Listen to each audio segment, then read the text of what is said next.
അല്ല, ഇതൊരു സാധാരണക്കാരുടെ ഒരു പ്രദേശമാണ്. പല വീടുകളും വളരെ പഴയതാണ്. 80-കൾ 90 89-90-ലൊക്കെയാണ് അവർ ആധാരങ്ങൾ എഴുതി മേടിച്ചത്. അതിനുമുമ്പ് തന്നെ താമസക്കാരുള്ളതായിട്ടാണ് കേസുണ്ടായിരുന്നത് പറവൂർ കോടതിയിൽ. അങ്ങനെയുള്ളവർ തന്നെയാണ് ആദ്യമായിട്ട് വസ്തുക്കൾ മേടിച്ചിട്ടുള്ളത്.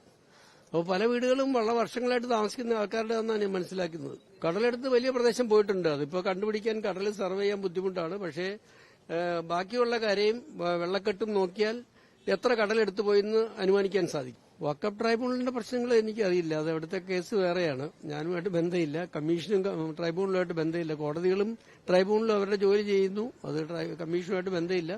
കമ്മീഷന്റെ ശുപാർശ ഗവൺമെന്റിന് കൊടുക്കുന്നു മാത്രമേ ഉള്ളൂ. അല്ല, വഖഫ് ട്രൈബ്യൂണലിൽ ചോദിച്ച കാര്യങ്ങളെല്ലാം അവർ പറഞ്ഞു കൊടുക്കും, അവർ കക്ഷികൾ.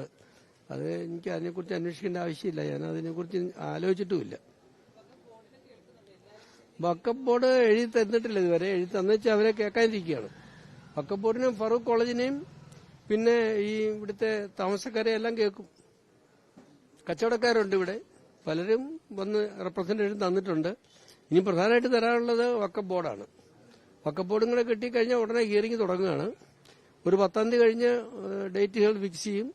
എല്ലാവരുടെയും സൗകര്യാർത്ഥം വിളിക്കും. കളക്ടറേറ്റിലേക്ക് കോൺഫറൻസ് ഹോളിൽ കേൾക്കാനിരിക്കുകയാണ്.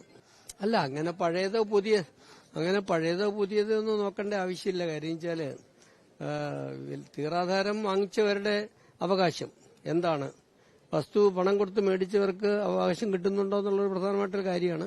അത് പരിഗണിക്കും. അതെല്ലാം വഖഫിന്റെ ക്ലെയിം വെച്ചനുസരിച്ചാണ് തീരുമാനിക്കുന്നത്.